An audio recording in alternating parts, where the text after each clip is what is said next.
اس سے اگلے روز ابو بکر رضی اللہ عنہ نے عثمان رضی اللہ عنہ بن عفان کو بلایا۔ عثمان رضی اللہ عنہ خلیفہ رضی اللہ عنہ کے کاتب تھے۔ ابو عبداللہ ابو بکر رضی اللہ عنہ نے عثمان رضی اللہ عنہ سے کہا، لکھ جو میں بولتا ہوں۔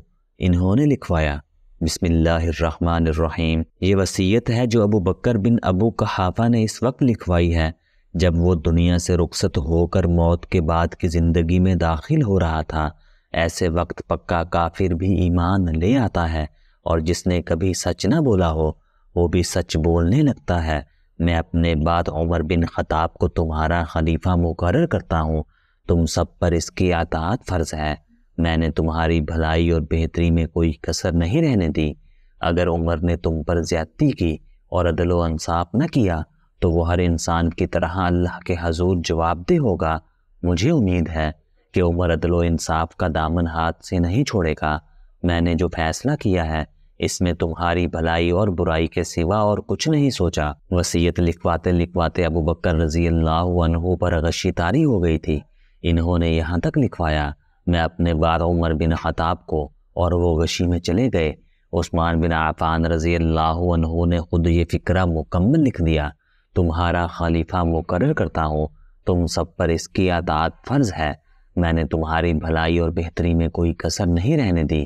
ابو بکر رضی اللہ عنہ ہوش میں آ گئے۔ ابو عبداللہ ابو بکر رضی اللہ عنہ نے کہا، پڑھ جو میں نے لکھوایا ہے۔ عثمان رضی اللہ عنہ بن عفان نے پڑھ کر سنایا۔ اللہ اکبر۔ ابو بکر رضی اللہ عنہ نے کہا، خدا کی قسم، تم نے جو سوچ کر لکھا ہے وہ سوچ غلط نہیں تھی۔ تو نے یہ سوچ کر عبارت پوری کر دی کہ میں غشی کی حالت میں ہی دنیا سے رخصت ہو گیا تو نامکمل وصیت خلافت کے لیے جھگڑے کا باعث بن جائے گی۔ بے شک امیر المؤمنین عثمان بن عفان رضی اللہ عنہ نے کہا، میں نے یہی سوچ کر عبارت مکمل کر لی تھی۔ اللہ تجھے اس کی جزا دے۔ ابو بکر رضی اللہ عنہ نے کہا، انہوں نے عثمان رضی اللہ عنہ بن عفان کے الفاظ نہ بدلے اور وصیت مکمل لکھوا دی۔ مجھے اٹھا کر مسجد کے دروازے تک لے چلو۔ امیر المؤمنین رضی اللہ عنہ نے کہا، ان کے مکان کا ایک دروازہ مسجد میں کھلتا تھا۔ وہ دروازہ کھولا گیا۔ نماز کا وقت تھا۔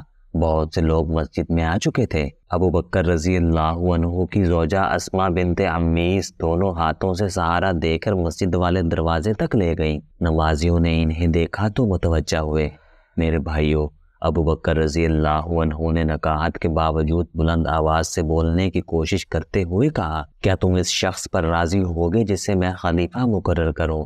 میں نے اس میں تمہاری بھلائی سوچی ہے اور اپنے کسی رشتہ دار کو خلیفہ مقرر نہیں کیا۔ میرے بعد عمر بن خطاب خلیفہ ہوگا۔ کیا تم سب اس کی اطاعت کرو گے؟ ہاں امیر المؤمنین۔ بہت سی آوازیں سنائی دیں۔ ہم اس فیصلے کو قبول کرتے ہیں۔ ہم ابن خطاب کی اطاعت قبول کریں گے۔ اس کے بعد ابو بکر رضی اللہ عنہ نے وصیت پر اپنی مہر ثبت کر دی۔ ابو بکر رضی اللہ عنہ کا پیشہ تجارت تھا، لیکن خلافت کا بوجھ کندھوں پر آ پڑا تو تجارت کی طرف توجہ نہ دے سکے۔ گزر اوقات تو کرنی ہی تھی۔ انہوں نے اپنے کنبے کے لیے بیت المال سے کچھ الاؤنس منظور کرا لیا تھا۔ اب جب انہوں نے محسوس کر لیا کہ وہ زندہ نہیں رہ سکیں گے تو انہوں نے اپنے اہل خانہ سے کہا کہ ان کی جو تھوڑی سی زمین ہے وہ ان کی وفات کے بعد بیچ کر یہ تمام رقم جو وہ گزارے کے لیے بیت المال سے لیتے رہے ہیں بیت المال میں جمع کرا دیں۔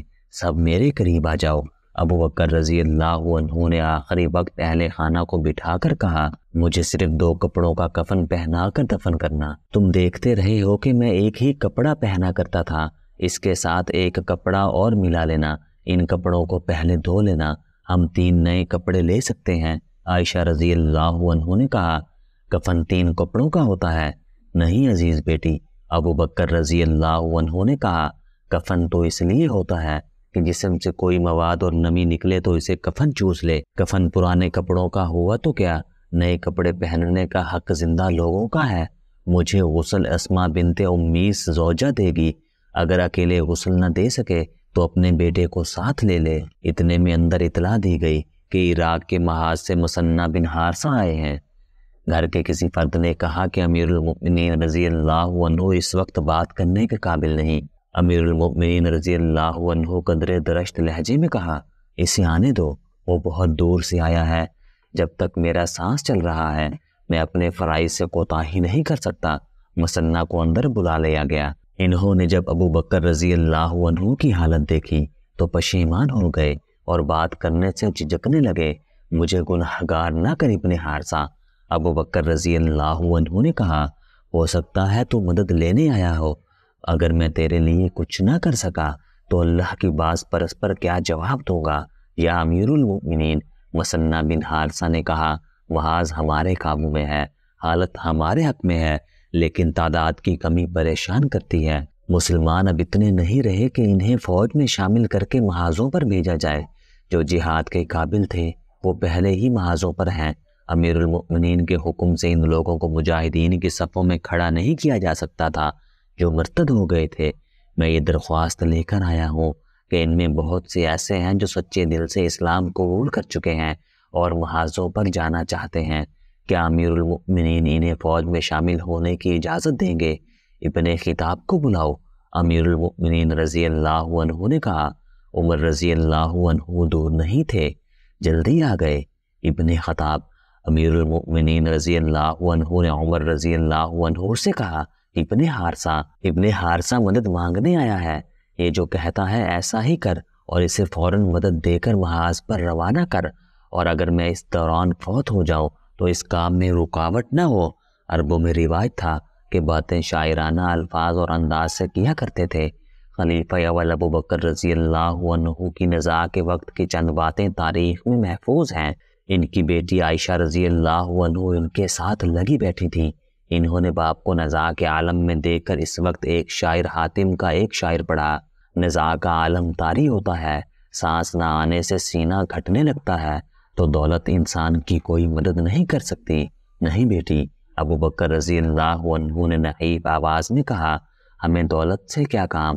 اس شعر کی بجائے تو نے قرآن کی یہ آیت کیوں نہ پڑھی؟ تجھ پر نزاع کا عالم طاری ہو گیا ہے، یہی ہے وہ وقت جس سے تو ڈرا کرتا تھا۔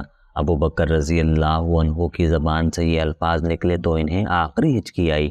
انہوں نے سرگوشی میں یہ دعا کی، یا اللہ مجھے مسلمان کی حیثیت میں دنیا سے اٹھانا اور بعد از مرگ مجھے صالحین میں شامل کرنا۔ یہ خلیفہ اول ابو بکر رضی اللہ عنہ کے آخری الفاظ تھے۔ دن سوار کا تھا، سورج غروب ہو چکا تھا۔ تاریخ 22 اگست 634 کا مطابق 21 جمادی الاخر 13 ہجری تھی۔ اسی رات دفن کر دینے کا فیصلہ ہوا۔ ابو بکر رضی اللہ عنہ کی وصیت کے مطابق ان کی زوجہ اسماء بنت امیس نے غسل دیا۔ میت پر پانی ان کے بیٹے عبد الرحمن ڈالتے جاتے اور عبد الرحمن کی والدہ غسل دیتی جاتی تھیں۔ غسل کے بعد وہ چارپائی لائی گئی جس پر رسول کریم صلی اللہ علیہ وآلہ وسلم کا جسد مبارک قبر تک پہنچایا گیا تھا۔ اس چارپائی پر خلیفہ رسول صلی اللہ علیہ وآلہ وسلم کا جنازہ اٹھا اور جنازہ مسجد نبوی میں رسول اکرم صلی اللہ علیہ وآلہ وسلم کے مزار اور منبر کے درمیان رکھا گیا۔ نماز جنازہ کی امامت عمر رضی اللہ عنہ نے کی۔ مدینہ کی وہ رات سوگوار تھی، گلیوں میں ہچکیاں اور سسکیاں سنائی دیتی تھی، رات بھی رو رہی تھی۔ وہ عظیم ہستی اس دنیا سے اٹھ گئی تھی جس نے اسلامی سلطنت کی نہ صرف بنیادیں مضبوط بنائی تھیں بلکہ ان پر مضبوط عمارت کھڑی کر دی تھی۔ ابو بکر رضی اللہ عنہ کو رسول کریم صلی اللہ علیہ وآلہ وسلم کے پہلو میں دفن کیا گیا۔ قبر اس طرح کھودی گئی کہ ابو بکر رضی اللہ عنہ کا سر رسول کریم صلی اللہ علیہ وآلہ وسلم کے کندھوں کے ساتھ تھا۔ اس طرح رسول کریم صلی اللہ علیہ وآلہ وسلم اور خلیفہ رسول صلی اللہ علیہ وآلہ وسلم کی وہ رفاقت جو انہوں نے زندگی میں قائم کر رکھی تھی وفات کے بعد بھی قائم رہی۔ ابو بکر رضی اللہ عنہ سب سے پہلے آدمی تھے جنہوں نے اسلام قبول کیا تھا۔ اب خلیفۃ المسلمین عمر فاروق رضی اللہ عنہ تھے۔ انہوں نے اپنی خلافت کے پہلے روز ہی جو پہلا حکم نامہ جاری کیا وہ خالد رضی اللہ عنہ کی معزولی کا تھا۔ انہوں نے تحریری حکم نامہ ابو عبیدہ رضی اللہ عنہ کے نام قاصد کے ہاتھ بھیج دیا۔ خالد رضی اللہ عنہ اب سالار اعلیٰ نہیں بلکہ نائب بنا دیے گئے تھے۔ اس کا مطلب یہ تھا اب وہ کسی مفتوحہ علاقے کے امیر نہیں بن سکتے تھے۔ مدینہ میں عمر رضی اللہ عنہ نے اپنی خلافت کے دوسرے دن مسجد نبوی میں نماز کی امامت کی اور خلیفہ کی حیثیت سے پہلا خطبہ دیا۔ انہوں نے سب سے پہلے یہ بات کہی، قوم اس اونٹ کی مانند ہے جو اپنے مالک کے پیچھے پیچھے چلتا ہے، اسے جہاں بٹھا دیا جاتا ہے وہ اسی جگہ بیٹھا اپنے مالک کا انتظار کرتا رہتا ہے۔ رب کعبہ کی قسم، میں تمہیں صراط مستقیم پر چلاؤں گا۔ انہوں نے خطبے میں اور بھی کچھ کہا اور آخر میں کہا، میں نے خالد بن ولید کو اس عہدے سے معزول کر دیا ہے اور ابو عبیدہ اس فوج کے سالار اعلیٰ اور شام کے مفتوحہ علاقوں کے امیر ہیں۔ مسجد میں جتنے مسلمان موجود تھے ان کے چہروں کے رنگ بدل گئے، بعض کے چہروں پر حیرت اور بعض کے چہروں پر غصہ صاف دکھائی دے رہا تھا۔ وہ سب ایک دوسرے کی طرف دیکھنے لگے۔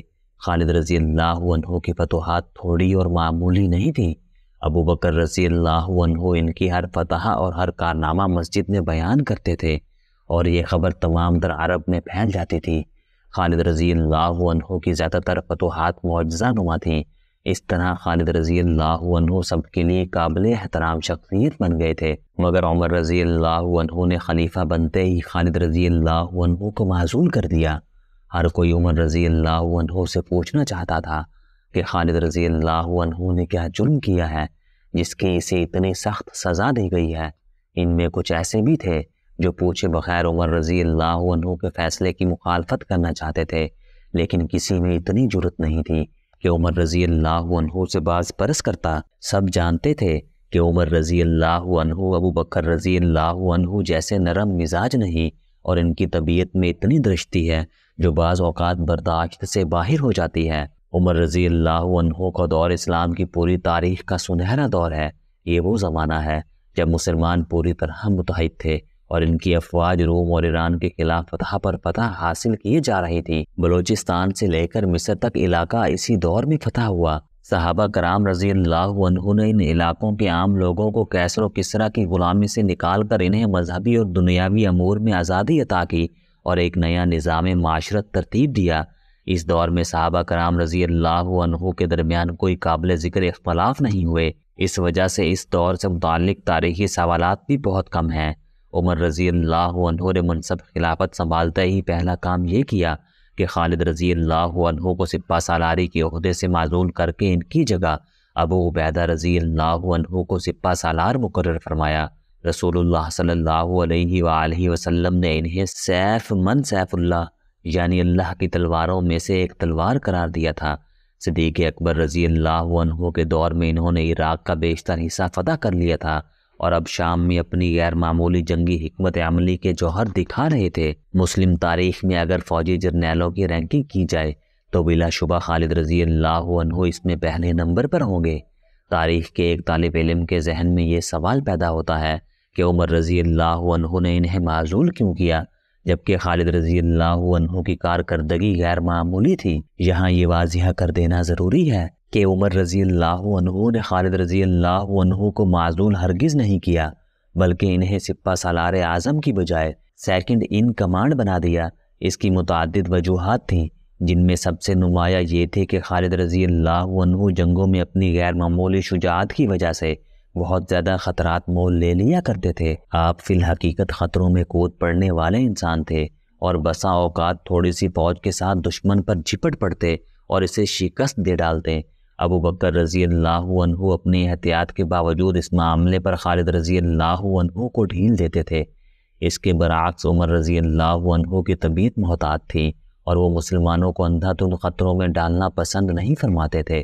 یہی وجہ ہے کہ عمر رضی اللہ عنہ نے خالد رضی اللہ عنہ کو امین الامت ابو عبیدہ رضی اللہ عنہ کے ماتحت کر دیا تاکہ وہ اپنی غیر معمولی انتظامی صلاحیتوں کے سبب خالد رضی اللہ عنہ کو ضرورت سے زیادہ خطرات مول لینے سے روکیں اور ان کی جنگی صلاحیتوں کا بھرپور استعمال کریں۔